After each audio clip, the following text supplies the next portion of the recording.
Right, abusunya me say my na ye ho akwa babiem e de ba by Grace TV eso menim say twedi ampon adaroma obia e ho ye said ye na ye bedu ha na anopane ye chire mu say ye wo Manhyia kotokofie ya ye besom asanteman e ne Ghana man no sa pepepe ena tie ya ye guso a esom ye ho ye som yewura ne asom asanteman ne bia ka Ghana man na na onim say ne e be diki aka say asanteman council na no me wa asanteman na ena etena ase e wo Manhyia kotokofie na wodwendwene asanteman empuntuo ne asanteman kan titiro pa ani enkunya ya wa asanteman mu asabre sebi o mesremeka edampan ana eho asem yewuranom enya enka enwie na no kwen se sabre asena no abebe asanteman council meeting no abebe kai se we ye de tosumienu afribra na Mamponghene dotiye no course ntu se ti ase na mahodo atwam na no Manhyia na no Manhyia afina no abremponfo ene ahemfo ahodo ya aka ewa asanteman mu na sabre wonyina efri ene nhyiamu no ase akọ de ankasa ena ekoso ene asanteman council nhyiamu ewo Manhyia kotokofie. What really transpired at the asanteman council today ewo Manhyia kotokofie ne yebedi nkomo ne ato ebo ase ne achechire nyina mu de ache de ahwefo ntintempa wo ba be kan ho amesrew na wa like na wa comment na wa share as usual de here pa na wa subscribe to the channel na bibia enso akoso sanse afi na yina bom nti yen kan yina ye ho na yen tai yina ye ho achi na yen yina bom ema from and so ewo honum ti afa yen hwai ensem won ne dey ekoso ewo Manhyia kotokofie na yewura no etena ase edi emu enkomo on by Grace TV de edi kan on say me sha ase me ka chawo say ensem wa yewura no betena ase no na eye enan ye enan no ebi ene eye asante mampon enkunya ho nsensem afa Selected+Kwamang enkunya ho nsensem asante agona enkunya nsensem ena afa edua ya nkwanta enso enkunya nsensem dua ya nkwanta de nim say ewa hafomantem no mu asante agona wo Selected ya ewo asante he asante mantem mu sanso na Kwamang wo Selected ya wo asante mantem asante agona nso ewo Selected ya ewo asante mantem na nyina ye Manhyia adwa ya sabe ya no kase enkunya nyina enso eda empan no ntina ne kwan so no se kuntun kantan bo yura de asante man nyina ewo no woni na asante man na no Manhyia eni abremponfo wo kuma se asante man nyina betena se na wadwendwen sansensem ho na no ne round down na no motena se wi de course na ye bedi mu nkomo na yen hyase a na yemfa emfree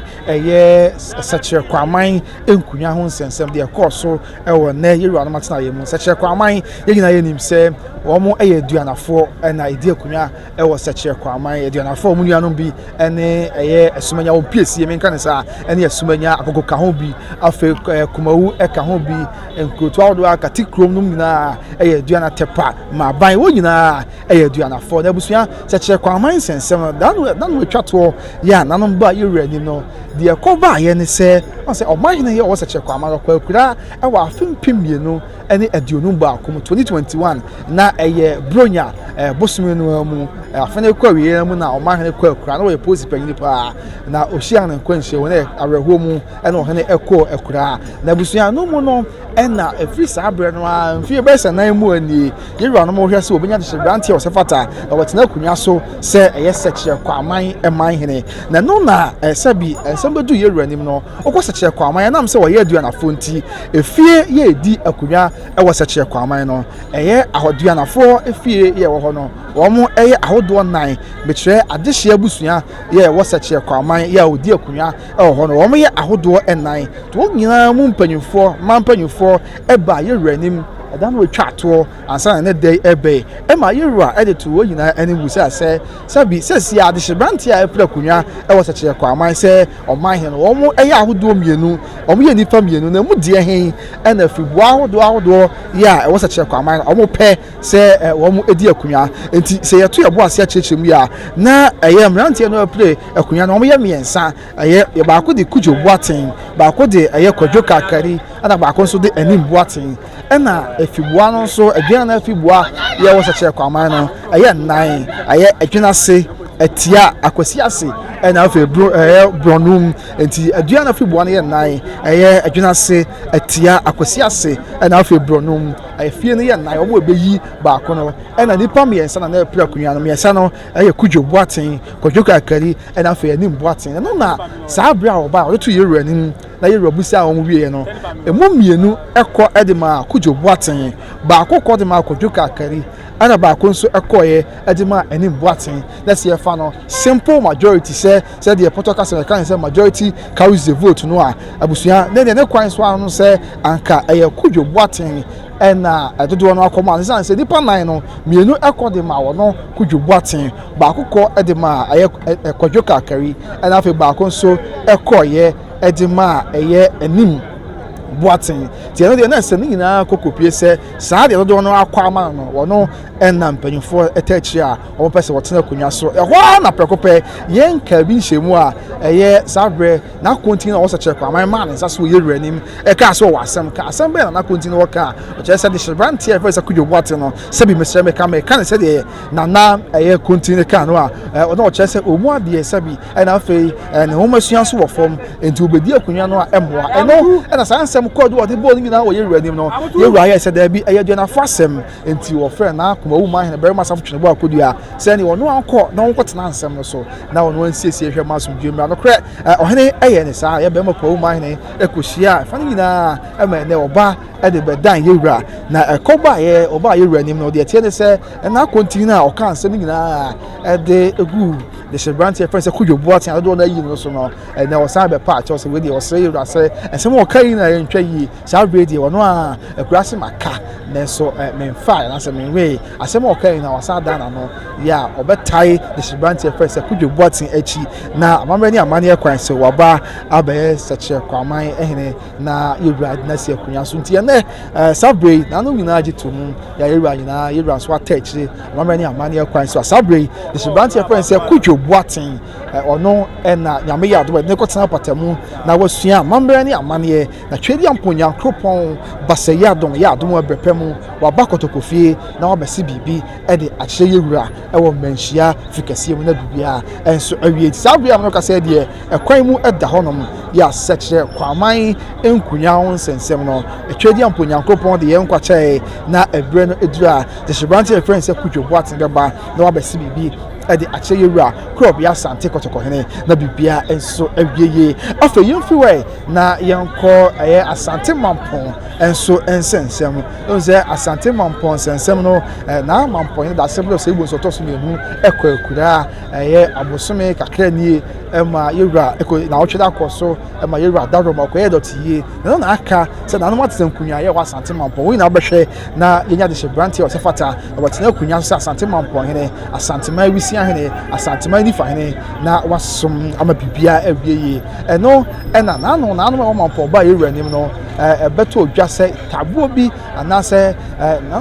de kodu bi abebo na jase na wasantema mpon na continue wasantema mpon ye nchemu ode be na se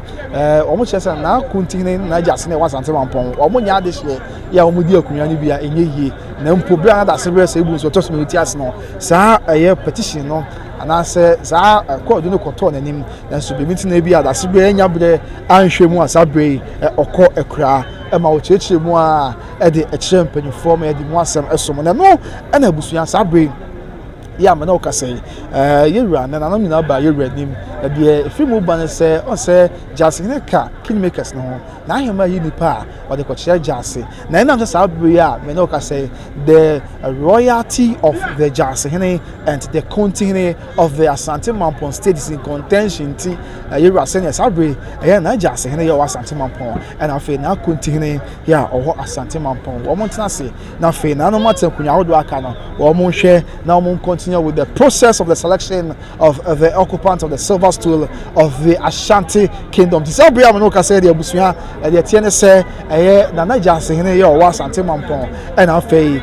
na continue o Asante Mampon o mbetena nchen kakra na dudu obibie santimera the santimera na wo no na dawo mabru said the na me hye santimera de ma no wabwa na enipa nananom atenkunya wodo ya aka no wo ahwe with the process of selection of a new Mamponghene this year the bekoso ene se eye na ahema yi nipa na nka se de amamre mu so de koma na agase ne na se ya na agase ne the legitimacy eye in contention ti no na Mamponghene eyi nipa de ode ba koma no eye na Adontenhene ya ka se Adontenhene so de ono ane adwirahene ebe mo se hwe de na Mamponghene ba eye na Adontenhene this year na Mamponghene nipa ode ba koma eye adwirahene na adwirahene e de akokire eye kingmakers na na adwirahene akokire atenankunwa no a se bi wo nyina wo chefa kese e wo ahensie no emu this year Chieftaincy na Mamponghene abeyi no se potential Mamponghene and now say a candidate for the Mampon too no ye mfa ne nkokire eye Mampon jase there be sense say na jase ne na contain ye Mampon omo royalty no is in contention nti ye mfa nkokire omo ansa sense ye rase ya me adom na so owie nyina na Mamponghene foforo ba ene oba na obehwe jase hene na contain nsem no say omo adehye na so omo nya adehye a say no obema kwa mo di akunya no na say omo kwa ni omo ani akunya na nyina ye nhwemu ye ba betodwa say wo ya adehye na say wonya adehye ene be ma wo mo ateki an informed decision say the akwasibro ni be ka no e wo eye poto kasem enso ho ya ye de nyina nso mu nsem enso mo nti that is what has transpired at the Manhyia Palace with respect to the Mampon still ensense Mampon Chieftaincy ho ensense mti sesi aye hwe ani mu se na Mamponghene akoyi ni pa no de ba ko kire na adwira ehene onu mum na Mamponghene yi ni pa no a de ba ko kire no Adontenhene na fi na Adontenhene ya oni adwira hene e de na ko or presenting no e de na ko kire na no hodo aka e na ankobia hene na fi na nifa hene ya ono aso na eye afijase hene afi na akomu hene ya Mampon na fi na chidom hene na wo so ahwe da bibia da mu abrepem waje eye de Chieftaincy atum na what na ba kire wura na okoso ya kire ni kuro na afi brepem aba Manhyia kotokofie na wa ba CBB e de akire wura e de asante Mampon man nyina enso ahye ne asante no so ene Mampon kunya ho nsensem no rundown wa efiri mu bai de nyina so emu asem eso mo se de asante amamre ene asante amane enso tiente abusia wa be kan ye ho there is a rundown asante agona enso ho nsensem no e ba yewura enim ya sabe yewura enso akasade afa asante agona ensensem ho yim se enchenyame ya adom na kwamda ho a Chieftaincy osefata no nanom adaroma ode eye asante agona ba besi bi achi yewura na yewura de asante agona enso nsensem asante agona man no ahye ne nsa da celebrity bi hwe also good job guys, you're doing a great job. Asante man that was pia obemena me da sepa ne akomapa ya wode attach sabria ya de sama ne boy na enso ye ne ye ho ene ye ne ahwefo ina dia busu ya there's a rundown do you on quantan sense me de enya maso ni se brepem ye wura betena so na dia ka bia so ye dia so ahwefo ya my real fin so say na day ya aseda ekoso aseda ye ekoso no na ye ahodo emiensa de edi kan tanoso ye wa hafomantem no on say okwa hafomantem no ye tanoso ye bembichem enchai na de Chieftaincy foforo ya abusuanya no obaye ebesi bibi eche yewura na yewura de tanoso man no de tanoso kuro nyina ehye ne nsa na ene oba beda o hena se so hene man kwan na wo CBB chire no na odi kuro nyina tanoso kuro no ehye ne nsa no wo hwe tanoso kuro no so e de ama asante man wura eno eye baako enye no nko a afei ene aseda ye course no bi eye kuro ye friend say more ya no so ewo kode empatem ho baby more hene foforo ya waba obasi bibi che yewura na otwe ya atwam no ene no so aba Manhyia kotokofie abeda sante hene ase se na koma pan na botrenti waboa na watimi ama na kwan mo ase bibi ahye no na sesia ono no odi more kro nyina ahye ne nsa saa so na achi ase hene amwom achi ase ene aye na agiman ya ene okwa Asantema Holland ene Amsterdam ne adia odumu tintiman pa na agiman prempe ohene yankwada ene wono so ebai nti na no miensa na beda ase ewo kotokofie tanoso ye wo afomantem ne mo brempon ya o santene brempon na oba beda ase se na no aka me atimi no tanoso fo ne ya sonafo na abakosem chese so mo fi asante dwaben ya asante na da roma e wo mo kwetena ho ya sabi asota no wo mo hwe so de ma yewura na wo mo di juma so e de bo brepemu by Grace TV so ya ni mpanyefo wo tana so betena sa atwe nkomo ya enche kwa video baba bonten wo ma cha bakosem wankasa ya wo tana so ene asante man sabi dwumadi o mo di e wo asante man mu a e dwumadi eketu akwa nti no e ba wo tana so hene e ba e beda yewurase e wo Manhyia kotokofie sanso e na krobi e friend say ye nyina nim krobi friend say more e wo kode empatem ho ba bi sa akwan so ho ba bi e na more e wo hene foforo ya waba sante hene brempon ne ono so bai e beda yewurase asante amamede ene amane akwan so sanso e na ye krobi friend say achiase e no de wo kwabre amwom achiase hene foforo ya waba e na ono so nya kwanya e ba Manhyia kotokofie e beda yewurase busia wo hwa na do adwenkyerɛ ba ne akenkan de ama na bibia enso awieye said dia esi etia ono so bai e dia seda piesie be ma yewura said dia esi etienti no nsɛm a ene de yakoso e wo Manhyia kotokofie a ye di mu asɛm ɛso ho mampon de maka me mo to fa na afa ye fa nyina ensi e na me brand nti mampon de be di kan aka sɛ na no ba yewura nim no e na beto dwa ya ebeto dwa sɛ na jase hene e na afin so eye na ya wo no and or continue Asante Mampon no Bernard Asibeti as petition be koton anim ya challenging the legitimacy of their stool say one more ya enya this year into no the petition koton da Asibra nim that be binti bra ma amada Asibra hwem and okwa akura no nti bra akunya beto ye dia na agya asene na ahema yi nipa o ba be kire na agya asene na won so aboa ya kokire atankunya hodo aka na emom nipa ye de nipa de shebranche ye be kire nim na kunya no esi aye ka se on de bi no mo se wonya de share dia na emani him gakra no nti on say in the selection of the new Mamponghene no na agya asene wa Asante Mampon and office na continue wo mo entina chen kakra na ahema yi nipa no a we de shebranche no a won fa nko ma agya asene won fa nipa no wa yi no enko kire na adwira hene ye won na ye na adonten hene wo Asante Mampon na adwira hene asadonten hene ye de be kire no a won so emfa sa de shebranche no enko won fa nko kire na no ma hodo ya aka na anko bia hene na nifa hene na komo hene na chidom hene omdi tumu a ebepe won na be kire yewura makwan ya wo so ya kire de kro Asante Mampon ne man Asante Mampon aba kotokofie ebepe mu na obe so anso ya kire yewura de Mampon man no ahye ne sa na seche kwa aman de ne so badiki aka chew se na nipa miensa na airplay akunya no kudwo boaten na afei ye nua ye friend se kodwo kakari na nim boaten na won se kwa aman nim se omo ye aduanafo enti aduana fi boa no wo kwa aman ya wotimi di akunya wo ho no omo ye ahodo enan na no wo nyina ba ye ranim ma ye rabusa omo se be mu na mo ye fi boa ahodo enan a mu si hene ana se mu na mutimi di akunya wo kwa aman se nipa nan yi hwan mu na mo pese mu di hwan na mo pese obedi akunya na se obetena akunya so ye no na fi boa nan ye dwena se atia akosi ase na bronom na mienu akode makudwo boaten ba akode makudwo kakari na ba akode ma ani boaten majority carries the vote na se sa dia kudwo boaten na dano na bibia che se wagina tumu a ahoni makwan na wase bibi a che no na ho a na preocupe na continue wo Selected+Kwamang sorry ye se da bi kudwo boaten abetena kudwa so se Kwamang man hena moa esanse obusu se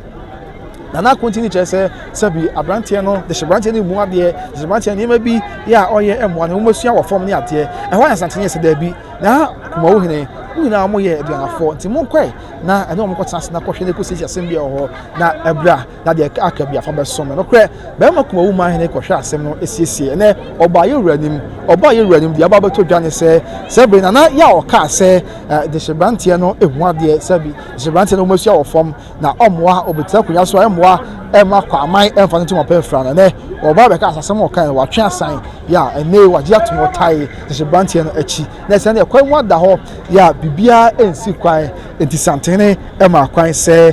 sana tie dia na kura de shebrantie kudwo boaten onko na brepe bomra na o masi bibi emfa enchen sa bredie Selected+Kwamang ensema ye done and dusted ye nyame ado brepe wa santene santene pa de shebrantie kudwo boaten be ba Manhyia na o basi bibi e de achewura na Selected+Kwamang Mamponghene enso aba aduanafo na eni Asantuma benkum amahene obenkum Selected+Kwamang e ka ho bi said asumanya ka ho bi said agogo enom ene amaya hodo ya aka wo nyina dimu titi agogo wo nyina edimu tintima o ntabusua. This is what transpired at the seat of the king of the Ashanti Kingdom, Manhyia Palace na dey ye nyina emu enchiremu enso e dia bro nyame ya dom abrepam the best film aba bia fa Mamponghene no ene Kwamang agona sensem na baba dia san dia abasomo yanke ka adwuntoni bia ba ye fa dwede nyina is the Separate TV. Good job guys, you are doing a great job. Asantuma that was here that's minia obapa gift ye obapa on ye that's pa kuma pa all the time echi or the empire but echi and I say I hope you good. I hope nyame adom me ho ye pa na swear and I keep it up with the good work. Oh me that's obapa gift nyame sure what say I send you BBB no BBB and the why ni yam pa what share of God to nyame sure me that's pa ntiabusua sana etie ye de nyina enso emu asem asom ye de nyina bepem ha na abrepem twedi amponyankopon e de yen kwa ekyeye ne a de akabia so ye de asom be de kwapena wusu koso a the show by Grace TV sesi aha na abechu ntiabusua me sra ni die mu oba na wataw bechi so oba na wa subscribe be ya me din so o subscribe ya na wa like it na wa comment na wa share na wa turn it on the notification so that be ya bia video bia to mu abusua won sabeka na yina yini abom nkakra wati yina ye ntaye hochi se nyame tiasi na ye won kwane ahode ye bekoso asoma Asantuma ne Ghana man nyina ti yemfa akomapa no ane fantechi na bibia enso enwieye emfa mayi na ye abusua be da se pa na channel so madi kan aka che se tano so ye wo ahafo mantem ye ne mpanyufo ebetwe nkobo ya se tano so kuro no ho abakosem kakra adesua ye wo mu na brepam ye din na babesomo na bibia enso enwieye until then ne de nyame enka ho na ontina nim che nyina koso a ye hwe by Grace TV makra bye bye.